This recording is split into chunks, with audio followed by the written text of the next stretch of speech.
आता पुढे जात असताना ज्याचा उल्लेख मी काही महिने अगोदर जेव्हा आमचं डिसेंबरचं अधिवेशन झालं आणि आदरणीय मुख्यमंत्र्यांनी जेव्हा बंदर विकास मंत्रालयाचा आढावा घेतला, तेव्हा कोल्हापूर वैभववाडीचा जो रेल मार्ग आहे, तुम्हाला आठवत असेल मी जिल्ह्यामध्ये येऊन त्या संदर्भात पत्रकार परिषद पण घेतलेली आणि त्या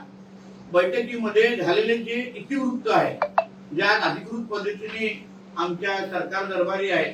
आणि त्याच्यामध्ये जे आदरणीय मुख्यमंत्र्यांनी अतिशय सकारात्मक पद्धतीने ह्या प्रकल्पाला लागणारे 6,500 कोटी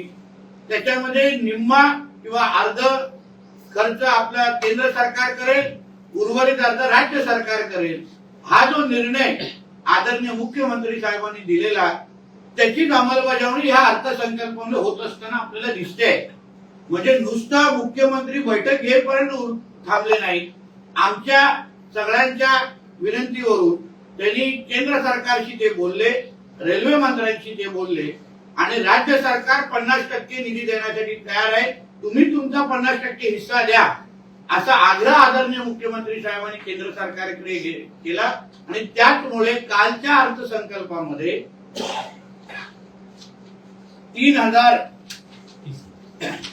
नाही टोटल 30,000 रेल्वेसाठी ठेवले गेले, पण ह्या 6,000 मधले 3,244 कोटी ची तरतूद कोल्हापूर वैभववाडी रेल्वे मार्गासाठी ह्या अर्थसंकल्पामध्ये आलेली आहे. आता उर्वरित राज्य सरकार म्हणजे आम्ही आमच्या माध्यमातून रेल्वे बोर्डच्या माध्यमातून देणार आहोत आणि म्हणून त्याची भूसंपादनाची प्रक्रिया जी आम्ही ऑलरेडी त्याची सुरू केलेली आहे त्याला मोठ्या प्रमाणामध्ये चालना या कालच्या अर्थसंकल्पामध्ये दिलेली आहे. म्हणजे त्या एका रेल्वे मार्गामुळे ज्याच्यासाठी आग्रह सन्मान्य राणे साहेब स्वतः होते, पुढारीचे आपले जाधव साहेब होते आणि आम्ही सगळेजण वर्षानुवर्ष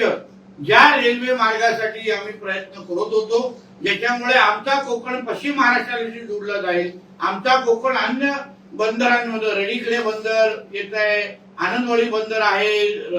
आपला जयगड पोर्ट आहे, बंदर आहे, या सगळ्या पोर्ट बरोबर ज्या पद्धतीने आमच्या हे कोकण आणि पश्चिम महाराष्ट्र जोडला जाईल त्या दृष्टिकोनातून जो आमचा प्रयत्न होता, वर्षानुवर्ष जो प्रकल्प बंद होता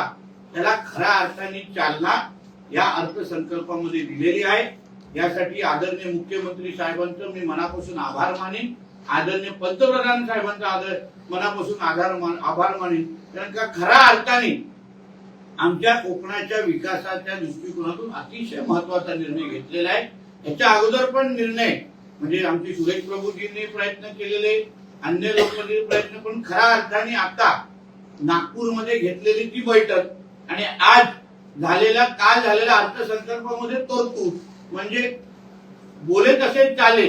हे जे काय आमच्या मुख्यमंत्री साहेबांची ओळख आहे आणि ज्यासाठी आदरणीय राणे साहेबांनी प्रामाणिक पद्धतीने पाठपुरावा केला त्याला खऱ्या अर्थाने अर्थसंकल्पामध्ये 3,244 कोटी ची तरतूद करून त्या कामाला खऱ्या अर्थाने चालना दिलेली आहे. 2028 पर्यंत हा प्रकल्प पूर्ण करण्याचा आमचा मानस आहे आणि त्या दृष्टिकोनातून आम्हाला मुख्यमंत्री साहेबांनी काम करण्याचे पूर्ण आदेश आणि स्वातंत्र्य आम्हाला दिलेलं आहे. या बाबतीमध्ये आचारसंहिता सुरू होण्या अगोदर मी कोल्हापूर कलेक्टर आणि सिंधुदुर्ग कलेक्टर आणि राज्याचा रेल्वे बोर्ड त्याबरोबर आमची व्हीसी द्वारे आमची एक बैठक पण प्राथमिक झालेली आहे आणि मग या 9 तारखेच्या आचारसंहितेच्या नंतर लँड ॲक्विजिशन म्हणजे भूसंपादनाची प्रक्रिया आम्ही सुरू करून मोठ्या प्रमाणामध्ये ह्या प्रकल्पाला चालना देण्याची आमची पूर्ण पद्धतीने तयारी आहे.